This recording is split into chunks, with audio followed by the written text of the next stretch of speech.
Hi friends, welcome to my video. நாம் வந்து போன வீடியோவில் பார்த்தோம் இல்லையா, part-2 இலக்கணம் தமிழ் இலக்கணம் படி வந்து 8 தொகை நூல்கள் வந்து எப்படி ஞாபகம் வச்சுக்கலாம் அப்படிங்கிறத நம்ம பார்த்தோம் அந்த வீடியோவில். இந்த வீடியோவில் அடுத்தது 10 பாட்டு அப்படிங்கிற இந்த நூலும் மற்றும் நூல் ஆசிரியர்களை எப்படி ஞாபகம் வச்சுக்கலாம் ஈஸியாக அப்படிங்கிறதுக்கான உங்களுக்கு டிப்ஸு அண்ட் ட்ரிக்ஸ் நான் சொல்ல போகிறேன். வாங்க ஃப்ரெண்ட்ஸ் வீடியோக்குள்ளே போகலாம். இது வந்து 10 பாட்டு அப்படிங்கிறது மொத்தம் 10 நூல்கள் இருக்கும்னு அர்த்தம். அதில் அகநூல்கள் 3ம் புறநூல்கள் அப்படிங்கிறது 6ம் மற்றும் அகம் மற்றும் புறம் அப்படிங்கிற நூலில் ஒரு நூலும் வந்து இடம்பெற்றிருக்கு. இதை எப்படி நம்ம ஞாபகம் வச்சுக்கலாம் அப்படின்னா, ஃபஸ்ட்டு நம்ம நூல்களை மட்டும் என்னென்ன நூல்கள் இருக்குது அப்படிங்கிறத அதை மனப்பாடம் பண்ணிக்குவோம். அதை எப்படி ஈஸியாக மனப்பாடம் பண்ணிக்கலாம் அப்படின்னா, குறிஞ்சி பாட்டு, முல்லைப்பாட்டு, பட்டினப்பாலை இதெல்லாம் அகநூல்களில் இருக்குது. நம்மளுக்கு ஃப்ரெண்ட்ஸ் நம்மளுக்கு நல்லாவே தெரியும் குறிஞ்சி, முல்லை, மருதம், நெய்தல், பாலை அப்படின்னா என்ன அப்படிங்கிறது. நான் ஒரு தடவை உங்களுக்கு நான் சொல்கிறேன். குறிஞ்சி அப்படிங்கிறது வந்து மலை மற்றும் அதாவது மலை சார்ந்த இடம் அப்படிங்கிறது குறிஞ்சியை நம்ம சொல்லுவோம். அதுவே முல்லை அப்படிங்கிறது காடு சார்ந்த இடம் சொல்லுவோம். மருதம் அப்படிங்கிறது வந்து வயல்வெளிகள் பற்றி சொல்லுவோம். மற்றும் பாலை அப்படிங்கிறது பாலைவனம் அப்படிங்கிறது சொல்லுவோம் இல்லையா. அதாவது குறிஞ்சி, நெய்தல் அப்படிங்கிறது வந்து கடல் சார்ந்த இடம் அப்படிங்கிறத சொல்லுவோம். இங்கே ஃபஸ்ட்டு குறிஞ்சி பாட்டு, முல்லைப்பாட்டு மற்றும் பட்டினப்பாலை இது எப்படி ஞாபகம் வச்சுக்கலாம்னா, ஒரு நபரை நம்ம எடுத்துக்கலாம். அதாவது குறிஞ்சிப்பாட்டு அப்படிங்கிற ஊரில் இருந்து, அதாவது மலையிலிருந்து ஒரு நண்பரும், அடுத்தது இந்த மலையடி வாரத்தில் அப்படிங்கிறது வந்து காடு சார்ந்த இடம் முல்லை, அங்கேருந்து ஒரு நண்பரும், மற்றும் பட்டினப்பாலை அப்படிங்கிறது பக்கத்திலே ஒரு கடலும் இருக்கும். அந்த கடல்ல இருந்து ஒரு நண்பரும் 3 பேரும் சேர்ந்து ஒரு இடத்துக்கு போகிறாங்க. அதுதான் அடுத்தது புறநூல்களில் 6 கொடுக்கப்பட்டிருக்கு இல்லையா. அது மதுரை காஞ்சி, திருமுருகாற்றுப்படை, புறநானூற்றுப்படை, சிறுபானாற்றுப்படை, பெரும்பானாற்றுப்படை மற்றும் மலைப்படுகடாம் அப்படிங்கிறது. அதாவது முதல் 3 பேர் வந்து பார்த்திங்கன்னா குறிஞ்சிப்பாட்டிலேருந்து, முல்லைப்பாட்டிலேருந்து, பட்டினப்பாலையிலேருந்து 3 பேர் வந்தாங்க இல்லையா. அவங்க எங்கே போகிறாங்கன்னா மதுரை அப்படிங்கிற ஊருக்கு போகிறாங்க. எதுக்காக போகிறாங்கன்னா திருமுருகாற்றுப்படை எழுதுகிறவங்கள பார்க்க போகிறாங்க. அங்கே போனால் மொத்தம் 4 வகையான ஆறுகள் வந்து அங்கே போயிட்டுருக்கு. ஒன்று வந்து புறநானூற்றுப்படை, அடுத்தது சிறுபானாற்றுப்படை மற்றும் பெரும்பானாற்றுப்படை அப்படிங்கிற ஆறுகள் வந்து போயிட்டுருக்கு. அதுக்கு அடுத்தது அந்த ஆறுகள் போகிற நடுவில் வந்து ஒரு மலை இருக்காமா, மலைப்படுகடாம் அல்லது கூத்தாற்றுப்படைன்னு சொல்கிறாங்க. அதாவது அந்த மலை மேலே நின்று கூத்தாடுறாங்க அப்படிங்கிறத ஞாபகம் வச்சுக்கலாம். மலை மீது நின்று கூத்தாடுறாங்க, அதாவது மலைப்படுகடாம் அல்லது கூத்தாற்றுப்படை அப்படின்னு சொல்லலாம் இந்த நூலோட பெயரை. அதுக்கு அடுத்தது நெடுநல் வாடை வந்து அகமும் புறமும் சார்ந்த நூல் வந்து நெடுநல் வாடைன்னு வச்சுருக்காங்க. ஓகே, இதை வந்து இப்போ நூலாசிரியர்களை இதோட இன்க்ளூட் பண்ணி எப்படி ஞாபகம் வச்சுக்கலாம் அப்படின்னா, ஃபஸ்ட்டு குறிஞ்சிப்பாட்டு, முல்லைப்பாட்டு, பட்டினப்பாலை. குறிஞ்சிப்பாட்டிலேருந்து ஒரு நண்பர் வராரு இல்லையா, அவரோட பேர் வந்து கபிலர். கபி மேரே திலுமே அப்படிங்கிற அந்த பாட்டு இருக்கு இல்லையா, பாடுவாங்க இல்லையா, அதை ஞாபகம் வச்சுக்கலாம். அந்த பாட்டை பாடிக்கிட்டு ஒரு நண்பர் வந்து குறிஞ்சி மலையிலேருந்து கீழே இறங்கி வராரு.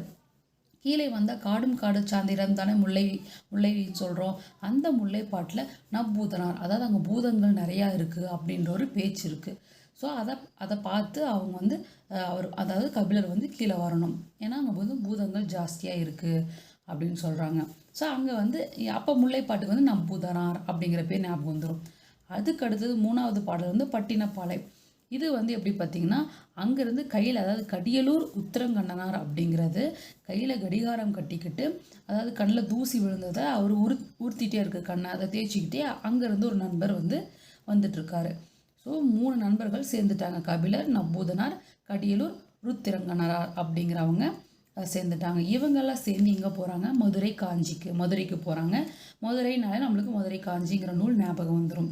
மதுரைக்கு போகிறாங்க. அங்கே யாரை பார்க்க போகிறாங்கன்னா மாங்குடி மருதனார். மதுரையில் மாங்குடி மருதனார் அப்படிங்கிறது எப்படி ஞாபகம் வச்சுக்கலாம்னா, ஒரு மாங்காய் தோப்பு அப்படின்னு ஞாபகம் வச்சுக்கலாம். ஒரு மாங்காய் தோப்பு, மாங்காய் மண்டி அப்படின்னு ஞாபகம் வச்சுக்கலாம். அந்த மண்டிக்கு போகிறாங்க. அங்கே தான் வந்து யாரை பார்க்குறாங்கன்னா திருமுருகாற்றுப்படை அப்படிங்கிறது ஒரு முருகனோட கோயிலில் திருமுருகாற்றுப்படைன்னு நக்கீரர் அப்படிங்கிற அந்த புலவரை ஞாபகம் வச்சுக்கலாம். கண்டிப்பாக எல்லாத்துக்கும் அந்த திருவிளையாடல் படம் பார்த்தவங்களுக்கு கண்டிப்பாக நக்கீரர் தெரியும். தெரியாதவங்களுக்கும் சரி, திருமுருகாற்றுப்படை அப்படிங்கிறது வந்து நக்கீரர் அப்படிங்கிறத ஞாபகம் வச்சுக்கிட்டா போதும். திருமுருகாற்றுப்படையை ஒரு முருகன் கோயிலில் உட்காந்து ஒரு புலவர் வந்து எழுதிட்டுருக்கார். அவர் பேர் என்ன? நக்கீரர். இங்கே பார்த்தீங்கன்னா இதில் நெடுநாள் வாடையும் நக்கீரர் தான் எழுதியிருக்காங்க. ஸோ இது ரெண்டையும் நம்ம இன்க்ளூட் பண்ணிக்கலாம் இதில். அதாவது திருமுருகாற்றுப்படை அப்படிங்கிற அந்த கோயிலில் முருகர் பாடலில் வந்து நக்கீரர் எழுதிட்டுருக்காரு இல்லையா, அதோட வாடை, அதாவது நெடுநாள் வாடை அப்படிங்கிறது அதோட மனம் வந்து ரொம்ப தூரம் வீசுதான். ஸோ அது நெடுநாள் வாடை அப்படின்னு வச்சுக்கலாம். அதுவும் எழுதுனது யாருன்னா நக்கீரர் தான். ஸோ இது ரெண்டையும் இன்க்ளூட் பண்ணிட்டோம். அடுத்தது பொருநானாற்றுப்படை அப்படிங்கிற ஒரு ஆறு வந்து பக்கத்திலே போயிட்டுருக்கு. அந்த ஆறில் ஒருத்தர் உட்காந்துட்ருக்காங்க. யாருன்னா முடத்தாம கன்னியார். அதாவது வந்து நடக்க முடியாதவங்க, ஒரு ஒரு ஒரு வயதானவங்க வந்து உட்காந்துட்ருக்காங்க. அவங்க வந்து பொறுத்து தான் அந்த ஆறை வந்து அவங்க கடந்து போகணும். அதுதான் பொருநானாற்றுப்படை அப்படின்னு நான் வச்சுக்கலாம். அந்த ஆறில் வந்து இரண்டு பிரிவுகளாக ஒரு ஆறு பிரியுது. அதாவது சிறு பானாற்றுப்படை, பெரும் பானாற்றுப்படைன்னு பிரியுது. அந்த ஒரு சிறு பானாற்றுப்படை அப்படிங்கிறது சின்னதாக இருக்கும் இல்லையா, அந்த ஆறு சிறுனா சின்னது. அந்த சிறு பானாற்றுப்படையில் நல்லூர் நத்தனார், அதாவது சின்ன ஆறில் நத்தை மாதிரி ஊறிக்கிட்டே போகிறாங்களாமா ஒருத்தரும். பெரும் பானாற்றுப்படையில் வந்து பார்த்திங்கன்னா கடியலூர் உருத்திரங்கண்ணனார், அதில் வந்து கண்ணை உறுத்திக்கிட்டே ஒருத்தர் வந்து நதியை கிராஸ் பண்ணுறாரு அப்படின்னு வச்சுக்கலாம். அதாவது பொருநானாற்றுப்படையில் கடக்கிறதுக்கு மெதுவாக கடக்கக்கூடிய முடத்தாம கன்னியார் ஒருத்தரும் இருக்காங்க.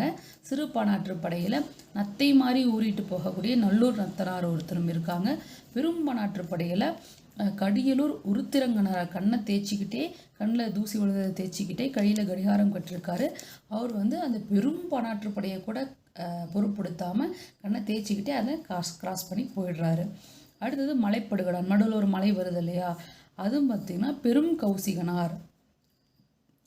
கௌசி அப்படிங்கிற ஒருத்தர் வந்து பார்த்திங்கன்னா பெரும் கௌசிகனார். இந்த மலையை கூட பொருட்படுத்தாமல் பெரும் ஒரு முயற்சி எடுத்து அந்த கௌசி அப்படிங்கிறவங்க அதை கிராஸ் பண்ணுறாரு. பெரும் முயற்சி எடுத்து அந்த மலையை கிராஸ் பண்ணுறாங்க ஞாபகம் வச்சுக்கலாம். அப்போ வந்து நம்மளுக்கு இந்த பெரும் கௌசிகனார் அப்படிங்கிற பேர் ஞாபகம் வந்துடும். ஸோ அவ்வளோதான். இந்த 10 பாடலில் வந்து பார்த்திங்கன்னா அகநூல்கள், புறநூல்கள், அகம்புற நூல்கள் அப்படிங்கிறது கண்டிப்பாக நாம் ஞாபகம் வச்சுக்கணும். ஏன்னா மேட்ச் த ஃபாலோயிங்கில் அகநூல்கள் எது அப்படின்னு கேட்க வாய்ப்பு இருக்குது, புறநூல்கள் எதுன்னு கேட்க வாய்ப்பு இருக்குது, எது அகமும் புறமும் சார்ந்தது அப்படிங்கிற கேட்குற வாய்ப்பு கண்டிப்பாக இருக்குது. ஸோ நீங்கள் இது ஃபுல்லாகவே வந்து நல்லா மனப்பாடம் பண்ணிக்கோங்க. நான் சொன்ன முறையில் இல்லாமல் உங்களுக்கு வேறு ஏதாவது இன்னும் ஐடியாஸ், ஏதாவது ஸ்டோரி மாதிரி க்ரியேட் பண்ண முடியும்னா அந்த மாதிரி க்ரியேட் பண்ணி ஞாபகம் வச்சுக்கிட்டிங்கன்னா உங்களுக்கு மறக்கவே மறக்காதுங்க. இன்னும் நீங்கள் இந்த எக்ஸாம் இல்லாமல் எத்தனை எக்ஸாம் எழுதுனாலும் புதுசாக படிக்கணும், புதுசாக மனப்பாடம் பண்ணணும் அப்படிங்கிற ஒரு நிலமை வரவே வராது. அதுக்காக தான் இந்த மாதிரி ஒரு ட்ரிக்ஸ் நான் உங்களுக்கு சொல்கிறேன். நான் இந்த மாதிரி தான் படிப்பேன், ஃபாலோ பண்ணுவேன். எனக்கு இது வரைக்குமே அது வந்து மறந்தது கிடையாது. ரொம்ப நல்லாவே ஞாபகம் இருக்கும். ஸோ நீங்களும் ஃபாலோ பண்ணுங்கள் ஃப்ரெண்ட்ஸ். சரி, நெக்ஸ்ட் வீடியோவில் நம்ம பார்க்கலாம். மறக்காமல் லைக் பண்ணுங்கள், ஷேர் பண்ணுங்கள், கமெண்ட் பண்ணுங்கள். எப்படி இருந்தது, இது உங்களுக்கு பிடிச்சிருக்கா, இந்த வே ஆஃப் டீச்சிங் உங்களுக்கு பிடிச்சிருந்தா அதுவும் சொல்லுங்கள் ஃப்ரெண்ட்ஸ். தேங்க்யூ.